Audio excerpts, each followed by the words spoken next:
Hello everyone, let's talk about how probate works when there is no will. First of all, just because someone passes doesn't mean we have to file for probate. We talked about this in many of our other educational videos, so be sure to watch those. Be sure to learn and see what triggers probate. What is probate? They need to go through the court system when a person dies. So again, just because someone dies doesn't mean we automatically have to file for probate. But let's say you do have to file for probate.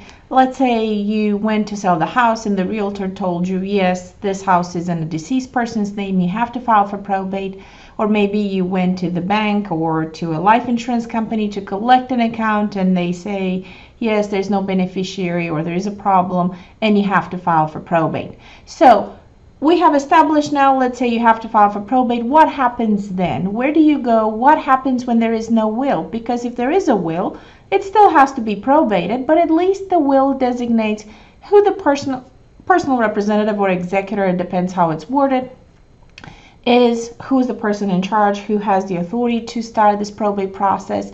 The will also designates who the beneficiaries are, right? I leave my estate to these people divided between my kids, or 20%, or this amount, or that, my car, my bank account, and so on to some people. So it's easier when there is a will. It still has to be probated, but it's somewhat easier.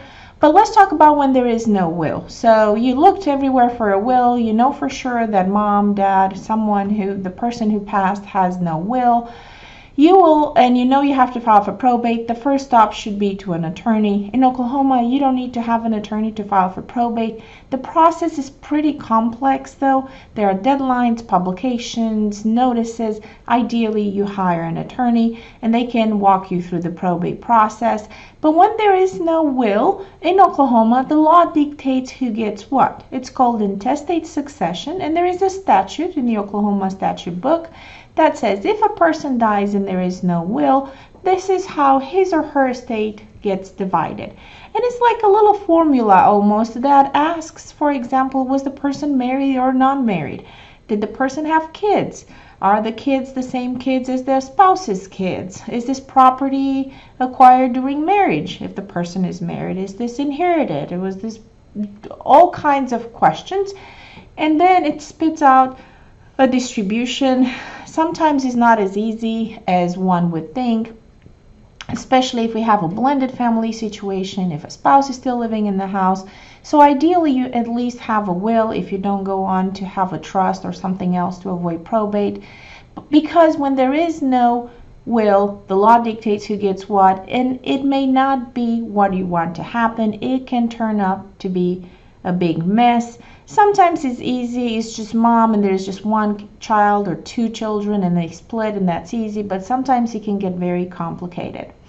Who is the person who initiates probate, you may ask, especially if, let's say, it's not a simple situation and it's a blended family situation, or maybe the person didn't have any kids, or we don't know where the kids are. Who can initiate probate? The law has a order. Again, in Oklahoma, there is a statute that has an order over who are the people who have priority to apply. Eventually, someone can apply, and even if it turns out later that there is a will or someone else has a higher priority to serve, they can agree what happens then. They can substitute personal representative, or they can all agree that this person serves, and so on. So the short of this is, please have at least a will. Don't leave this mess with no will.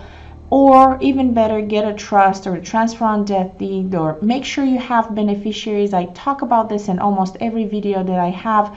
Add beneficiaries to your life insurance, retirement, bank accounts have payable on death, because when the person dies and there is a beneficiary, that's easy collect. You take in a death certificate and you get the money.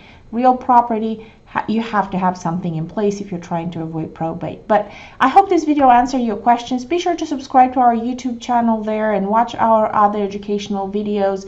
If you're in Oklahoma, in the Norman area, Oklahoma City area, I also have free educational classes for the community twice a month. That might be a good way to learn more about estate planning. Email me if you have any questions or topics for future videos. Thank you for watching.